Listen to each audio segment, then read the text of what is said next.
right, hello everyone and welcome. My name is Curt Witynski, and this is the second in a series of interviews I'm conducting as part of the More Housing Wisconsin project, which is sponsored by the League of Wisconsin Municipalities and the Wisconsin Realtors Association and the Wisconsin Builders Association. The focus of these series of interviews is housing, and more specifically, how do we help municipalities generate more housing in those communities that need it and want it? I'll be interviewing local leaders, both private sector and public sector, who have had some experience, some success in implementing policies or developing strategies that have generated more housing in communities.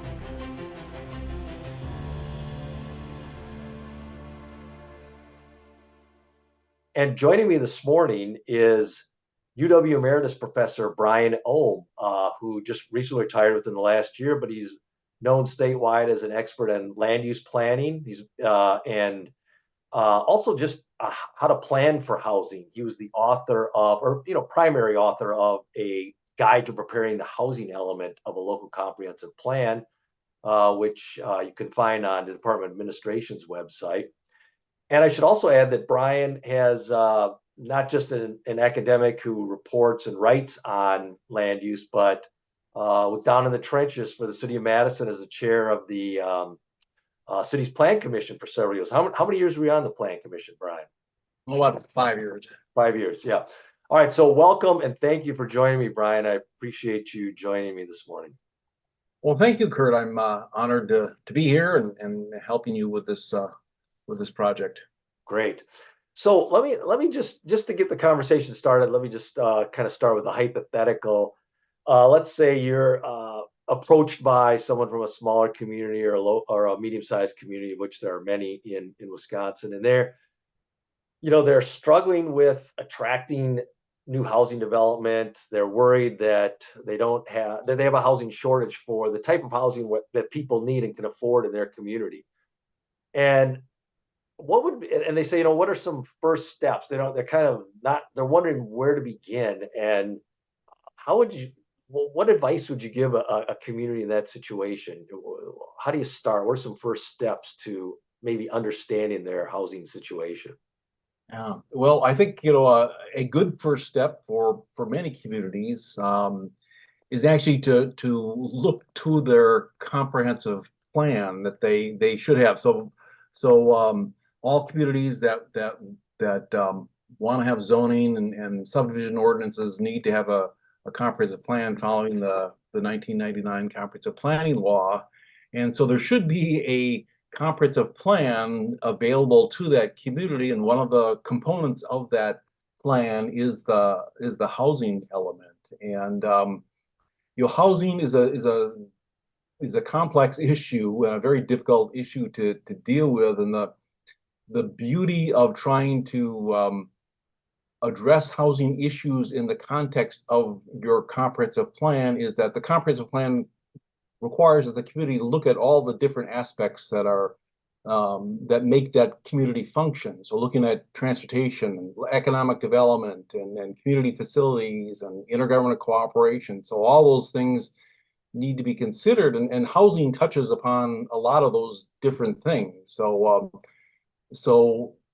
communities need to understand from an economic development standpoint, what type of jobs are available in that community, and what type of jobs do they want to attract in the future, and then is there housing for people who are going to work in those positions, and then even if there's housing, how do they get from their house to their job? So what's the transportation system like, and the community facilities element of the comprehensive plan. And encourages communities to look at things like daycare and daycare facilities, and so that is often an important component of both housing availability and transportation and people's ability to work in jobs. So so looking to your comprehensive plan is a good first step just to see what's there, and there should be already information provided about the type of community you are,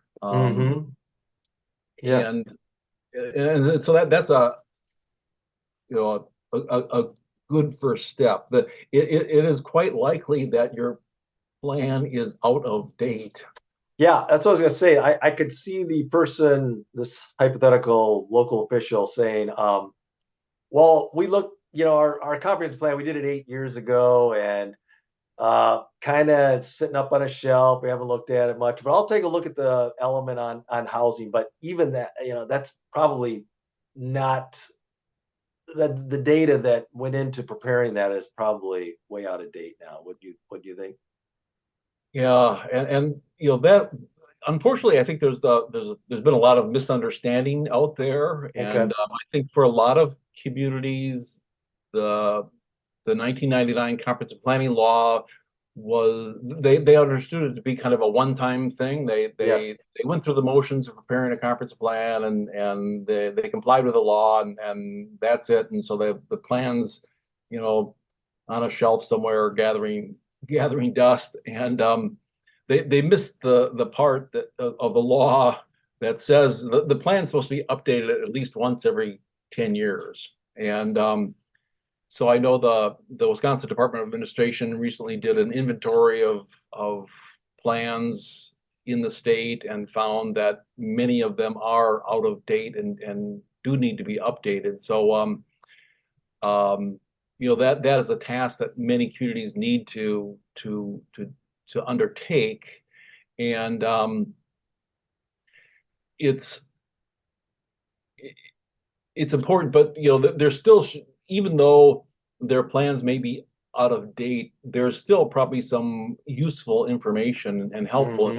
information. And the first step in updating the plan is just to again look at your, you know, Yeah. what's currently in the plan. And it may not be that, that things really don't need much updating other than, updating demographic forecasts and things like that. Maybe not much in terms of policies need to be changed. Um, What would be something short of a full blown um, redo of our comprehensive plan would and focusing more on the housing. I've heard my neighboring community engaged a firm to develop or prepare a housing needs assessment. Is that something that our community could turn to maybe accomplish part of the goal of? It seems like a housing needs assessment would also be incorporated in the housing element of the comprehensive plan, or it could just be a standalone document. What do you think of that?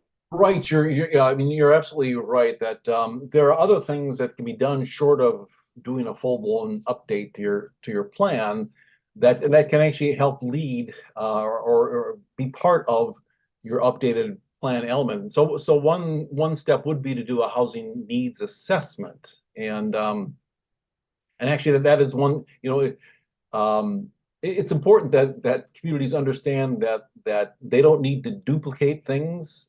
So if you do a housing needs assessment, Yeah. you're a great way down the road of updating your plan, and so you don't need to then you know hire somewhere else or spend a lot of time doing another housing needs assessment for the plan. You've already got a big chunk of the work done. So doing a housing needs assessment is an important first step, both for providing information that communities can use, but also for them for updating their comprehensive plan, and then using that as well. Many communities have created a special task force, and developed then a local housing strategy. Hmm. Um, Hmm. but it's good to have information, good to have data, and that's what the housing needs assessment will provide, as well as the comprehensive plan will provide in terms of, well, what is actually going on in our community. What is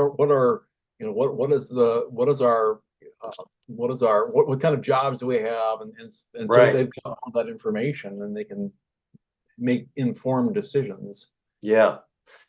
What do you think um is it possible for communities to do, say, a housing needs assessment in-house? I mean, I think you provide some really good directions and even some sample ways to say, survey your existing housing stock in that guide to preparing the housing element of a local comprehensive plan. And you kind of do a walk through a step-by-step process for a housing needs assessment.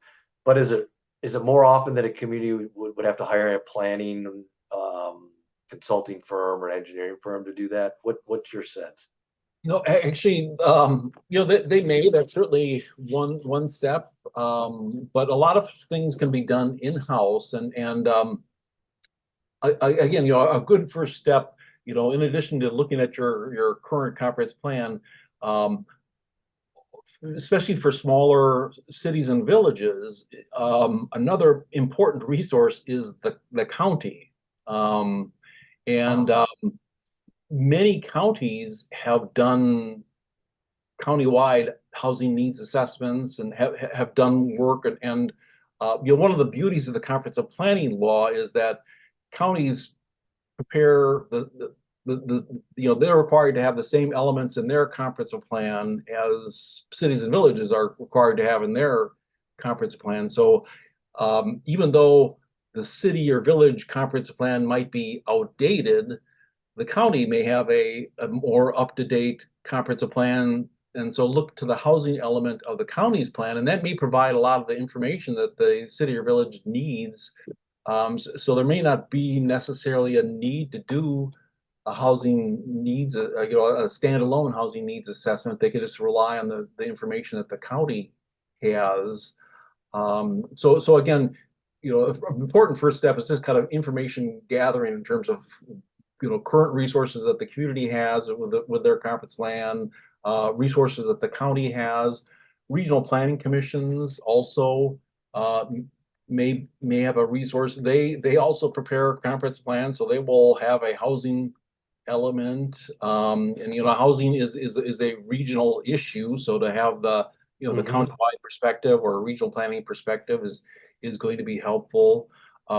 Regional planning commissions like the Southeastern Wisconsin Regional Planning Commission have many resources available to local communities. So a lot of the information that they would need for needs assessment might be available from some of these other resources. So it is something that they would be able to do in-house. And then also, talking to local local builders, local realtors. They are all sources of information as well. So Yes. so that they can help. They can provide information that may be helpful for the needs assessment. Terrific. Well, these are great tips on first steps a community could take to start down the path of trying to address a housing shortage, or at least find out whether there is a workforce housing shortage in their community, then maybe developing a housing strategy. So, Brian Ohm, I really appreciate you spending some time with us today to talk about first steps and these tips about look to your comprehensive plan, possibly work on a housing needs assessment, and look to the county and regional planning commissions for sources of data and their comprehensive plans that they've prepared for that region as a source or a beginning point. So we're gonna conclude our interview this morning because we want to keep these watchable and short and to the point.